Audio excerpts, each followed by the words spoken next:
Well, hello everyone, and welcome back to another episode of Harebrained Games, the week in games. I do apologize for the blackout that was December. For Christmas, I had every intent on doing a lot of things, but time, tide, and life got in the way. I got very sick, nothing bad, just like laid low with sickness. Over December, we had two power outages of substantial length, and the last one, unfortunately, knocked out power in the power box. And then when it got fixed, mostly, then it knocked out the furnace. And it's been an interesting Christmas. Some of those ones we'll look back on, well, by we, meaning me, and go, yay, I'm glad I don't have to do that again. So anyway, let's just get on to happiness and gaming. Here's the news. Okay, in news, at the end of the year, it was announced that Arion, the next installment in the solo line of games that includes Onirim, Sylvian, Nautilion, and Castellion, has been announced.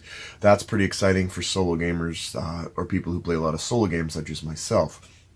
It consists of creating 6 airships using dice and discards as a mechanism. We'll find out more about that as we head into 2019.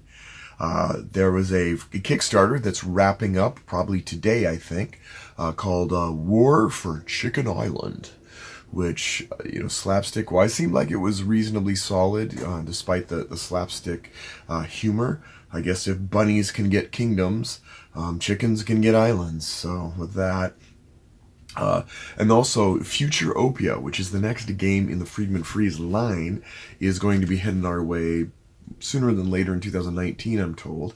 That one is interesting because it's, dare I say, Power Grid meets The Sims.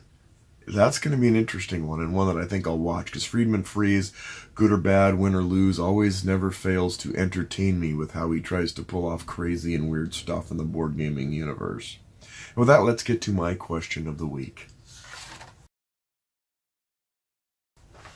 My original question of the week was, hey, do I have to teach a lot of games at Christmas? And if so, does that get tiring? That was from someone who I was teaching a lot of games to at Christmas. But reality, Christmas is over now. And so the question is, what now?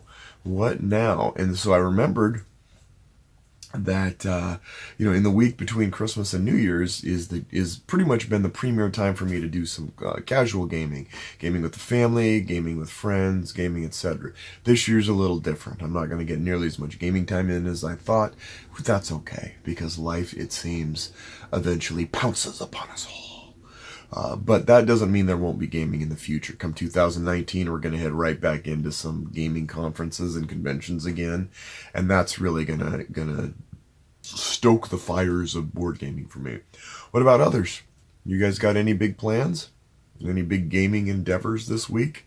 Let me know. I'm always curious what people are going to be doing, because I like actually listening to stories and hearing about people playing games almost as much as playing the games myself. It's just good to know you all are out there.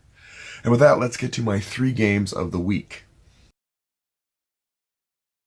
Okay, game number 1, which I'm excited about and came in right before Christmas, right under the wire. Space Core. 2025 to 2300 AD. That's a mouthful to say. Space Core is interesting. Think of it as Race for the Galaxy with a real universe that's spatially represented, not on 1, not on 2, but on 3 game boards that stretch you out from the solar system out and beyond, out to the universe. How it plays, I don't know. I'm just happy I have heat for a while until they really fix it. But I am happy to have these games. Isn't that great, though? You lose power, you lose heat. What do you got? Blankets, candles, and board games. How hard could life be? Next, we have a game that I wanted to debut at Christmas, but once again, Gingerbread House. Now, this is from Phil Walker Harding, who's done a lot of great little interesting games in years gone by. This one takes the cake as far as originality. Gingerbread House, you're the one. You're actually not the good guys in this one, but you're building gingerbread houses. That's subtle. And finally, not to be outdone, we have the 3rd game, Fallout New California Expansion Pack, which I'm excited about. This one is going to hopefully add a lot of content to the original Fallout, which I enjoyed. Admittedly, I don't think I would play it well 3 or 4 player, just because of the criteria objectives. It seems like it's better as a single player game. But stoked for this one. Lots of content being added. Not a lot of game changes. So if you really did not like the original Fallout, it's already been mentioned very clearly, not probably going to be for you. Okay, my third game is Australia. Australia is a Martin Wallace game which has some crazy, crazy concepts where you are in Australia in some weird alternate universe trying to fight the old ones who really aren't actually from a nursing home after all. They're actually like really nasty guys, and they don't just beat you with canes. They are there to corrupt and mess with your head, but it looks absolutely fantastic. It was a steal of a deal at like $40. And I mean, if you like, I can't video weight, but this sucker is like heavy. Still pumped from using the Australia board game. And the third game that we have is called Wildlands. Wildlands, which is an Eric Lane game that I haven't been into yet, but looks really, really cool because it has some odd ideas of dice rolling and area control. Not like your normal game that you're normally going to play. And for my third game, we have Treasure Island. Now, this is a roll and write game. I did a review of Talon last couple weeks ago before things really got hairy, and roll and write games aren't really my this isn't roll and write either. You do draw on the map though. You have pens again, which thankfully I have much better markers than what usually comes with the box. That's a pet peeve. But your Long Johns, you can play Long John Silver and you play a pirate, and the idea is to go find the treasure from Long John Silver without him giving it in. I don't know, it's going to be interesting. And finally, for my third game, we have Everdell, which looks so delightful, I almost don't want to open it. I just want to stare at it. But it's supposed to be kind of like Seven Wonders meets Bunny Kingdom. Maybe, maybe not. And for my third game, we have Robin Hood and the Merryman. I'm curious because of the semi-co-op, full co-op, and solo mode of this game, what it's going to be like. But it's... I've not been real happy with many Robin Hood games. I've always looked for Robin Hood that was more conventional, like, hey, I want opportunities to rob from the rich and steal from the poor. I almost want a Fallout game that's kind of Robin Hood instead, where you get to go out with your merry band and do the things that I love to do on the TV series. That would be cool to me. That would be absolutely cool. And so I'm looking forward to this to see if it works out. Now, for my final third game, Besieged is something of is a tower defense game that I have been trying to understand. It plays 1 to 6 players. I don't know what that means. Can one player really enjoy the same game as 6 players? I don't know. These are the top 3 games of the week for me, because as you can tell, despite all the things that happened at Christmas, I have very generous friends, including myself. Anyway, okay, back to my, what was it again? Oh, my 3 games of the week. So, number 3, Heroes of Terranoth is the, what I was hoping for, Warhammer Adventure card game has now had a facelift, and maybe this time we'll get better content and more of it. I actually liked the original Warhammer, but it became a dead end when they lost the license, so I was bummed. Now I'm not bummed. Wisdom of Solomon.